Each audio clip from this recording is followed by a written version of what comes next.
ចឹងបើសិនជាបងប្អូនចង់ reset ម៉ាស៊ីនបងប្អូនចូលកន្លែងហ្នឹងមកបាទតែបើសិនជាក្នុងករណីមិនចាំបាច់ទេបងប្អូនបាច់ចូល reset ការប្រើប្រាស់ប្រភេទកាមេរ៉ាបាទ 4K Ultra ឬជា Sport 4K បាទត្រង់មួយគឺវាស្តៀងគ្នាទេប្រើ app ដូចគ្នាណាបាទអញ្ចឹងជាដំបូងបាទនៅពេលដែលបងប្អូនបើកម៉ាស៊ីនមកចុច mode បើកម៉ាស៊ីនណាបាទចុច mode បើកម៉ាស៊ីនសូមអធិស្ឋានណារៀងកង់នេះចាញ់លើតិចមើលទៅអត់ស្អាតច្បាស់ណាបាទតែខ្ញុំព្យាយាមបង្ហាញជូនបងប្អូនណាបាទអញ្ចឹងខ្ញុំសូមណែនាំ function សំខាន់ជូនបងប្អូនដូចជាបងប្អូនទស្សនាណាបាទដើម្បីបងប្អូនស្វែងយល់បន្ថែមពីការប្រើប្រាស់កាមេរ៉ា 4K Ultra ដូចជា 4K បាទ Sport 4K ណាបាទអញ្ចឹងទី1ខ្ញុំសូមណែនាំពី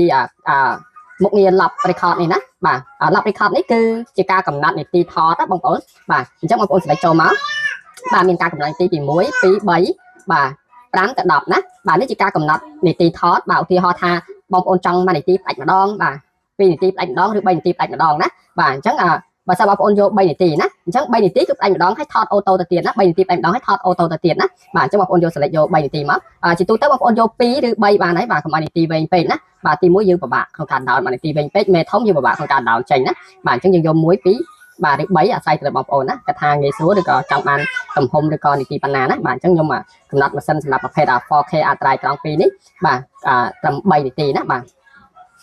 អញ្ចឹងបន្តមកទៀតបាទហើយនេះrecord stereo នេះបាទគឺកន្លែងកំណត់បាទការថតសកម្មភាពដោយស្រូបសំឡេងណាបាទអញ្ចឹងបើសិនជាបងប្អូនយក out នេះគឺបងប្អូនថតដោយមិនស្រូបសំឡេងណាបាទតែបងប្អូនយក on នេះគឺថតដោយស្រូបសំឡេងបាទថតវីដេអូស្រូបសំឡេងទៀតណាបាទអញ្ចឹងយក on មកបាទ screen saver នេះបាទគឺកន្លែងកំណត់ឲ្យអេក្រង់អាឡុតណាបាទជាកន្លែងកំណត់ឲ្យអេក្រង់អាឡុតបាទស្តៀងនឹងទូរស័ព្ទរបស់យើងដែរបាទគឺដល់ second វាអាឡុតណាបាទយើងកំណត់ឡើងហ្នឹងដល់ second គឺវាអាឡុតបាទអញ្ចឹងបងប្អូនចូលមកបាទមាន1 3ឬ5អីចឹងណាបងប្អូនបាទអញ្ចឹងជាការល្អបងប្អូនយកតែ1នាទីបានហើយបាទបងប្អូនយក1នាទីបានហើយដើម្បីឲ្យអេក្រង់ឆាប់អាឡុតទៅក៏វា save ថ្មបានខ្លះដែរណាបាទអញ្ចឹងបងប្អូនចុចយក OK មកបាទយើង select នេះ select យើង select យក OK ណាបាទ select យក OK បាទយក OK ខាងលើនេះណាបាទ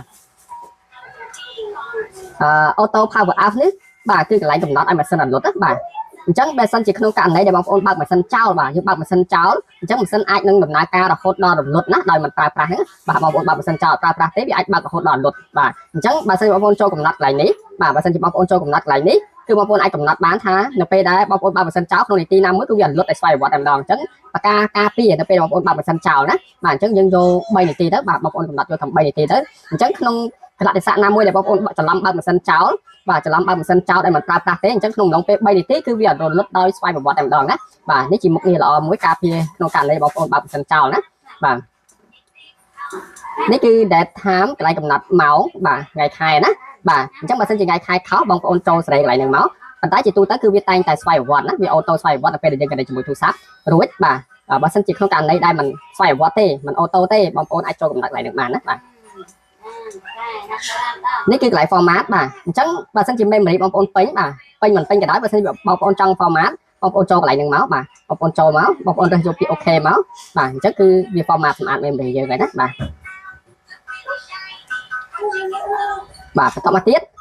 កន្លែង fast story reset នេះបាទគឺជាកន្លែង reset ម៉ាស៊ីនណាបាទអញ្ចឹងបើសិនជាបងប្អូនចង់ reset ម៉ាស៊ីនបងប្អូនចូលកន្លែងហ្នឹងមកបាទតែបើសិនជាក្នុងករណីមិនចាំបាច់ទេបងប្អូនមិនបាច់ចូល reset ទេបាទព្រោះបើកាលណាបងប្អូន reset ម៉ាស៊ីនគឺបងប្អូនត្រូវ set up ឡើងវិញទាំងអស់ណានៅអ្វីដែលយើងបានកំណត់ខាងលើបាទអញ្ចឹងបើសិនជាក្នុងករណីចាំបាច់មិនបាច់ reset វាទេណាបាទអញ្ចឹងមុខងារសំខាន់មានប៉ុណ្ណឹងណាបាទ